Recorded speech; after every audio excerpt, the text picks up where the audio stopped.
Trump lahkus G7 tippkohtumiselt avaldusega, mis muutis Lähis-Ida kriisi kaalukust. Tema sõnul lõpetas Hiina Iraanile sõjalise toetuse andmise, mis oleks võinud sõja ajal USA ja Iisraeli elu keerulisemaks muuta. Sellel kolmapäeval, 17. juunil 2026 Evian-les-Bains Prantsusmaal, Trump kinnitas, et palus Hiina juhil mitte müüa ega tarnida seadmeid, mis suudaksid alla tulistada Ameerika lennukeid. Ja ta ütles, et enamasti Peking seda ei teinud. See avaldus mõjus nagu pomm, sest näitab, et Iraan on palju rohkem isoleeritud, kui meedia on püüdnud näidata. Iraani režiim lootis rahvusvahelisele survele, turuhirmule, Hormuzi väina šantaažile ja strateegiliste liitlaste toetusele. Aga Trump ilmus välja ja ütles, et Hiina ja Venemaa jäid neutraalseks. G7 võttis kokkuleppe hästi vastu ja Ameerika Ühendriigid ei paneks Ameerika maksumaksja raha Iraani ülesehitusse. Ameerika maksumaksja raha Iraani ülesehitamisel. Siin muutubki mäng. Mida Hiina tegemata jättis? Miks Iraan jäi rohkem isoleerituks? Kuidas Trump pööras surve oma kriitikute vastu? Ma räägin sulle sellest kohe kõigest. Kui sulle meeldib selline otsekohene ja aus sisu, siis kaalu tellimist, sest siin on iga päev selliseid videoid.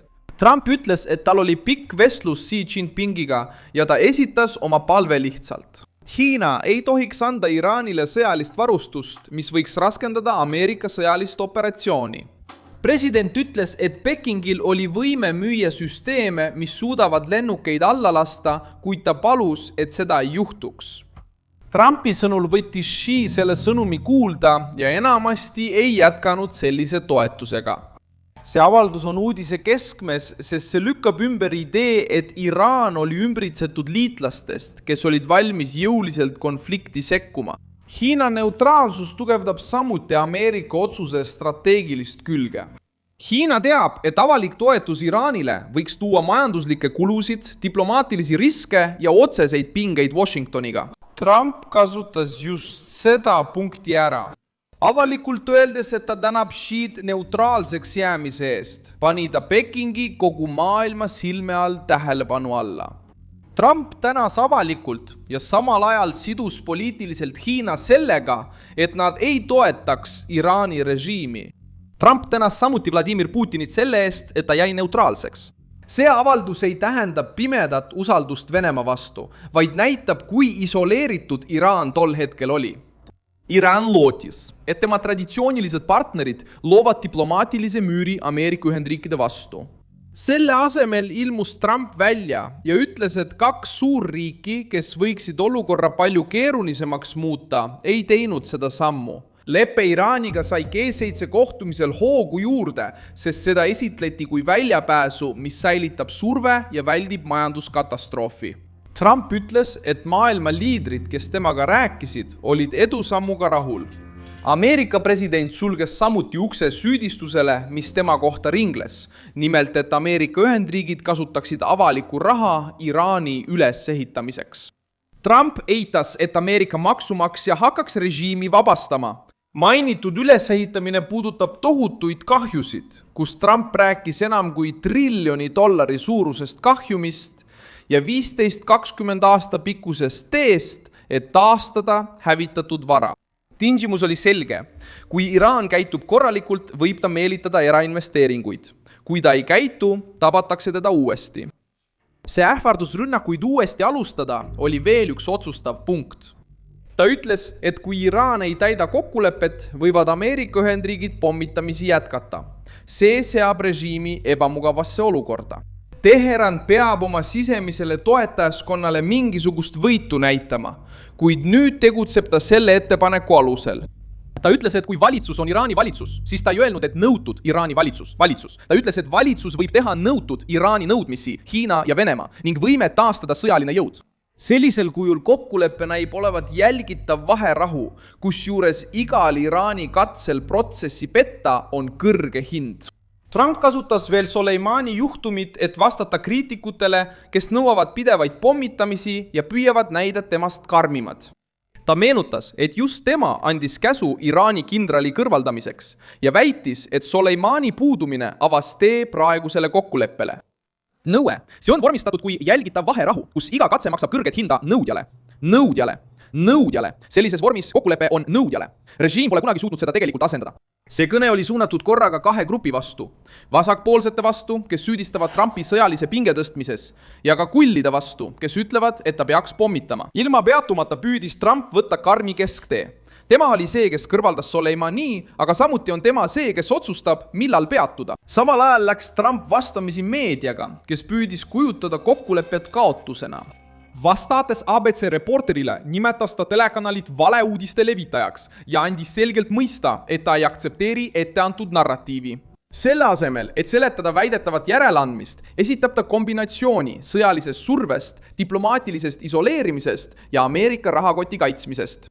Pat Hegseth sattus samuti uudiste keskmesse pärast kuulujutte väsimusest ja võimalikust vallandamisest. Trump pidas vajalikuks avalikult kiita sõjaministrit ja kindral Dan Kane'i. Ta nimetas mõlemad fenomenaalseks ja ütles, et paremad nad olla ei saaks. Nii suure sõjalise kriisi ajal kasutaks opositsioon ja ajakirjandus kohe ära iga märgi sisemisest lõhest. Trump tegi vastupidi, ilmus G7 kohtumisele, kiitis oma väejuhte ja näitas, et tal ei ole kavatsust kedagi ohverdada väliste narratiivide rahuldamiseks. See oli viis öelda, et sõjaväeline meeskond püsib endiselt koos. Pärast operatsiooni ja kokkulepet ilmus Afganistan välja kui veel üks sümboolne sõnum. Trump väitis, et suudab tagasi saada Ameerika sõjaväevarustuse, mis jäi maha pärast Bideni valitsuse katastroofilist lahkumist. Ta tunnistas, et osa sellest on pigem sümboolse väärtusega, kuna aega on möödunud, kuid kasutas seda teemat poliitilise erinevuse rõhutamiseks. Trumpi sõnul näitas varasem taganemine hüljatust, nõrkust ja alandust, kui öeldi, et Afganistan püüab Ameerika Ühendriikidele meeldida. Ta püüdis näidata, et jõupositsioon muudab isegi nende käitumist, kes varem Washingtonile vastu astusid. Oluline polnud ainult varustus ise, vaid ka riigi kuvand, mis pärast aastate pikkust taandumist nõuab taas austust. Euroopa reis lõppes sellega, et Trumpi ümbritsesid valitsuse tähtsad nimed, sealhulgas Marco Rubio, Scott Bessent ja Howard Lutnick. Lahkumine aplauside saatel kinnitas sõnumit, mida tema meeskond tahtis edastada. President ei naasnud G7 kohtumiselt isoleerituna, survestatuna ega kaotajana, vaid tuli tagasi öeldes, et rääkis liitlastega, arutas kokkuleppe detaile ja sai juhtidelt toetust. Ta avaldas survet Hiinale ja Venemaale, et nad ei sekkuks Iraani mängu ning tegi selgeks, et Iraan ei saa Ameerika avalikku raha. Iraan seisab nüüd silmitsi raske olukorraga. Režiim peab toime tulema kalli ülesehitustööga, sisemise survega, rahvusvahelise järelevalvega, uute rünnakute ohuga ja Hiinaga, kes Trumpi sõnul ei andnud sõjalist toetust, mis võiks olukorda muuta. See on Teherani jaoks kõige tundlikum osa. Aastaid on režiim püüdnud ellu jääda, kasutades liitlasi, relvarühmitusi, mereteid, energiaalast šantaaži ja tuumaalast edenemist survevahenditena.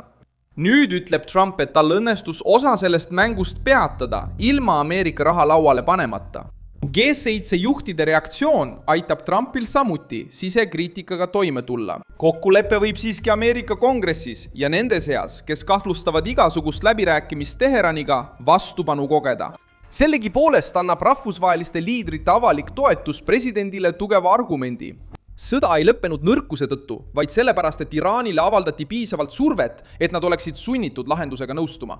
Trump vastab, öeldes, et ta isoleeris režiimi, avas tee merekaubandusele, hoidis Hiinat ja Venemaad kontrolli all, kaitses maksumaksjat ja hoidis sõjalise võimaluse avatuna. Kõige olulisem areng seisneb just selles kombinatsioonis. Ta ei lubanud Iraanile raha, ei loobunud vastumeetmetest ja paljastas veel, et rääkis otse Xiga, et paluda režiimile sõjalist toetust. Ja selles punktis ütles Trump, et sai mida tahtis. Hiina neutraalne, Venemaa neutraalne, G7 ühtne ja Iraan surve all. Mina olen Milson Alves, Globaal rahvusvaheliste suhete asjatundja ja minu eesmärk on hoida sind iga päev tõega hästi informeerituna. Uudiste lingid on videokirjelduses. Pane sellele videole like, telli kanal ja vaata lõpus kommentaare, et olla kogukonnaga veelgi paremini seotud. Milson Alves, Global.